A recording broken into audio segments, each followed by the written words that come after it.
Hello mga kahigalaan ko, ani ata karon sa Simala, Cebu nga Cebu. Kuyog din nato ang atoang family tree ang tibuok. Ug syempre banding moment at the same time. Ug syempre before ta musaka, mga umidaan diri sa among gibalon nga pagkaon. Naaday restaurant diri mga available ra kay tanan, pero the choice namo nga magbawon mi para makatipid. Syempre, dako day nilang parking lot diri pero kalabanan mo are nagbalon na sila og pagkaon. Alam niyo na while going here, maagi ta og karkar daghang lechon og chicharon nga baligya dito.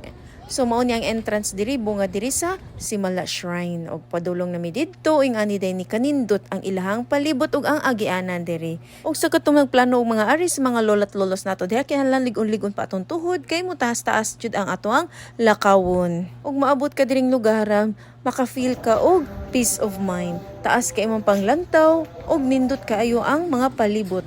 Mao din si mother ug si father mo ni giingon og giving time to our parents is the most precious moment sa ato ang kinabuhi. Hatagan nato sila og time og attention kay naara man tay limit ani kalibutan na while wala pa sila nakabot silang limit ato silang hatagan og and making memorable moments. Sila nay tiguang karon sa una sila pay nagatiman nato karon ato na sad silang hatagan og attention og atimanon nato silang mga ginikanan nato.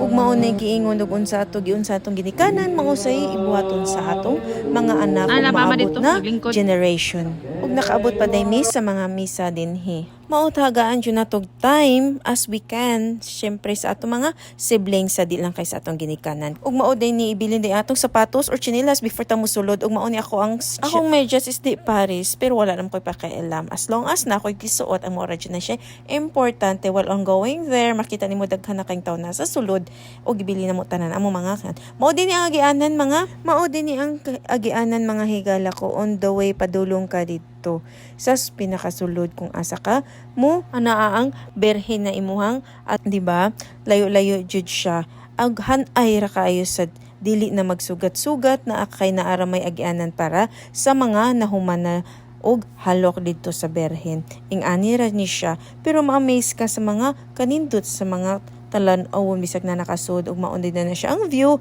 sa simbahan kung naa ka sa sulod mga higala ko ug akong mga igsuon, akong parents, syempre akong mga kuyog, maon ni sila. Anyways, mas happy kaayo tan-awon kung kuyog nato ang ato ang tibuok pamilya. Kay kaning memories na ato ang naa karon mausad ni ang makita nato sa umaabot ug atong ipasunod sa atong new generation mga higala, di ba? Ug kaniding simbahan na by the way mga higala, well known kini siya labi na sa mga kanang wala pa nakaari o gustong moari. Naara ni siya sa Cebu nga, mao ni siya ang giingon nga the Maris Monastery of the Holy Eucharist of Church called Simara, the Miraculous Mama Mary. O syempre before mo moari, ayaw kalimti ang dress code because no short ni siya, no miniskirt, no sleeveless, no dress above the knee. Mao naman jud na bisag asa, di ba? Basta mosulod ta og simbahan matik na siya. Sa mga nagplano og gikan sa Cebu, 1 hour and 30 minutes ra ang biyahe, pero kung traffic more than 2 hours depende na siya sa bagaon sa ka-traffic. Ang ato ding Simala ang church nato nga Monastery of Holy Eucharist mao ni siya gibuilt ni Marian monks in 1998 sa mga gustong makabalo. Located sa 1st District, Cebu nga Cebu. Sa mangunungutan nagikan sa airport is 72 kilometers na ni siya. Open na tong simbahan 8 AM to 6 AM daily. Siyempre sa mga muari naman pareha namo din dili malikayon og magsigig selfie og view sa lugar, magsige lang tag video for documentation sa ato ang live og ang sugustong mag-vlog. Daghan gustong muari og daghan pang nagplano pa muari. Ganong daghan man kay muari syempre for healing, petition and both physical and spiritually. Pasintabi na lang po sa mga ibang religion. Syempre lalain man ta og pagtuo ay ang importante nga nirespeto ta sa isa di ba mga higala? Maura jud na siya, the most important thing is respect.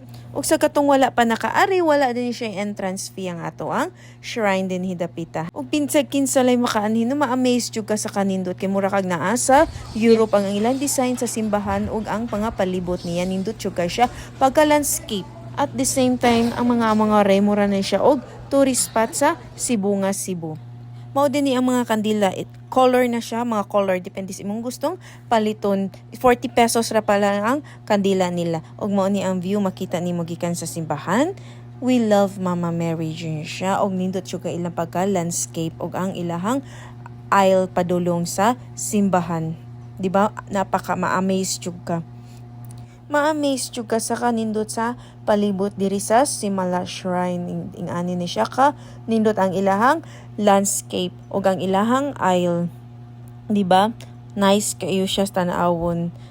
Bisag kinsa pa amo anhi din him nagdala og drone or anything. That's it for today. Bye!